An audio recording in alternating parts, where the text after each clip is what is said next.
بولنا تو سب کو آتا ہے، کسی کی زبان بولتی ہے، کسی کی نیت بولتی ہے، کسی کا پیسہ بولتا ہے، کسی کا وقت بولتا ہے، کسی کا پد بولتا ہے۔ جی ہاں، لیکن زندگی کے آخر میں، یعنی زندگی تمام ہونے کے بعد، ختم ہونے کے بعد، جی ہاں، اللہ رب العزت کے سامنے تو بس اس انسان کا عمل اور اعمال بولتا ہے۔ معلوم ہے کیوں؟ کیونکہ مرنے کے بعد کسی بھی چیز کا جو ہے کوئی سپورٹ نہیں رہے گا، کسی بھی چیز کا کوئی سپورٹ نہیں رہے گا، کوئی کام نہیں آئے گا، کچھ بھی کام نہیں آئے گا، بس سوائے عمل اور اعمال کے۔ کیوں؟ اس لیے کہ مرنے کے بعد عمل اور اعمال کا سکہ چلے گا۔ جی ہاں، کہا کہ جب لائٹ چلی جاتی ہے تو ہم سوچتے ہیں کہ کاش موبائل چارج کر لیتے۔ اسی طرح ایک دن اس دنیا سے چلے جانے کے بعد سوچیں گے کہ کاش کچھ نیک اعمال کر لیتے یا کر لیے ہوتے۔ جی ہاں، ایسا کیوں نہیں ہو رہا ہے؟ معلوم ہے ایسا کیوں نہیں ہو رہا ہے؟ اس لیے نہیں ہو رہا ہے کہ آج ہم سب، بلکہ پوری دنیا، دوسروں کے چکر میں پڑی ہوئی ہے، برا بھلا کہنے میں کوئی دو رائے نہیں رکھتی۔ ہاں، بالکل جو زبان پہ آیا کہہ ڈالتی ہے۔ ہاں، بلکہ اللہ رب العزت نے اس سے منع فرمایا ہے کہ کسی کو برا بھلا مت کہو، اسے اچھے سے اچھے، اس کے نام سے بہتر الفاظ میں اس سے باتیں کرو، اس کو بلاؤ، اور دوسرے کے پیچھے لگے رہتے ہیں، ہمیشہ دوسروں کے پیچھے لگے رہتے ہیں۔ اپنی فکر بالکل بھی نہیں ہے۔ اپنی فکر کون کرے گا؟ دوسرا تھوڑی کرے گا، ہمیں ہی کرنا ہوگا۔ ہم تمام کو ہی اپنی فکر کرنی ہوگی، اپنی۔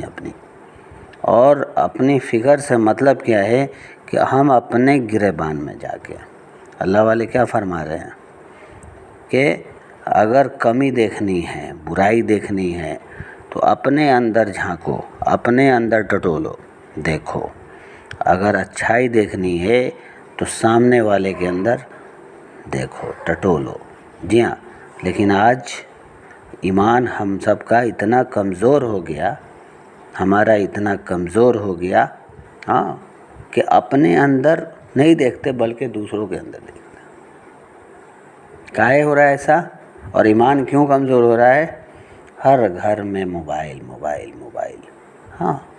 موبائل پھوٹ جائے، موبائل ٹوٹ جائے، جی ہاں، اس کی پوری فکر ہو جاتی ہے۔ تھوڑی سی بھی لیٹ ہو جائے بنانے میں، مستری کو، کاریگر کو، تو کیا کرتا ہے معلوم ہے؟ انسان بالکل بے چین ہو جاتا ہے۔ اس طرح سے بے چین ہوتا ہے کہ کوئی ICU میں بھرتی ہے، اس طرح سے بے چین ہو جاتا ہے۔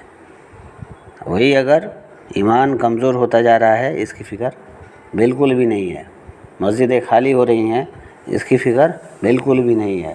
جی ہاں، اس کی فکر کون کرے گا؟ ہمیں ہی کرنا ہوگا۔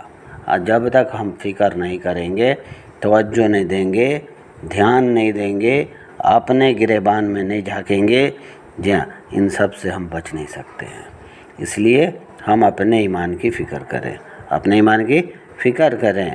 کسی کی عادت دیکھنی ہے، کسی کی عادت دیکھنی ہو تو اسے عزت دو، کسی کی فطرت دیکھنی ہو تو اسے آزادی دو، کسی کی نیت دیکھنی ہو تو اسے قرض دو۔ اسے کیا دو؟ قرض دو۔ جی ہاں، یہ معلوم ہے 6 صفات کے اندر جو چوتھا نمبر ہے نا، بہت مشکل ٹارگٹ ہے، سمجھنا بہت مشکل ہے۔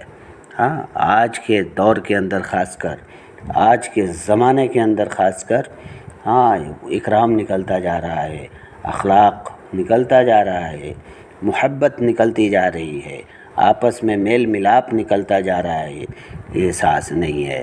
پھر 5واں نمبر کیا ہے کہ اخلاص نیت ہے۔ یہ چوتھا اور 5واں جو ہے نا، بہت ہی بہت مشکل ٹارگیٹ والا ہے، سمجھنا بہت مشکل ہے، اور جس کو سمجھ آ گیا سمجھو وہ اس کی زندگی بن گئی، اس کی زندگی بن گئی۔ یہ تبھی ہوگا جب ہم اپنے آپ کو جھکائیں گے۔ جھکتا ہوا پیڑ، جب پیڑ کے اندر پھل لگا ہوتا ہے تو وہ جھکا رہتا ہے نا، کتنا وزنی ہوتا ہے، دور دور سے لوگ آتے ہیں اسے دیکھنے کے لیے کہ چلو ہم اتنا دیں گے، ہم اتنا دیں گے۔ ہاں، اسی طریقے سے ہم ایمان والے کو جھکتے ہوئے رہنا ہے، جھکنا ہے۔ اللہ رب العزت کو جھکتا ہوا بندہ پسند ہے۔ جی ہاں، اللہ رب العزت کو جھکتا ہوا بندہ پسند ہے۔ کیوں پسند ہے؟ اس لیے پسند ہے کہ جھکتے ہوئے بندے کا ایمان بالکل ہی مضبوط ہوتا ہے، بالکل ہی مضبوط ہوتا ہے اور دنیا سے بچ کر جاتا ہے۔ جی ہاں، اس کی ہمیں فکر کرنی ہوگی اور اللہ رب العالمین سے تمام باتوں کو مانگنا ہوگا، کہنا سننا کرنا ہوگا، کریں گے انشاءاللہ۔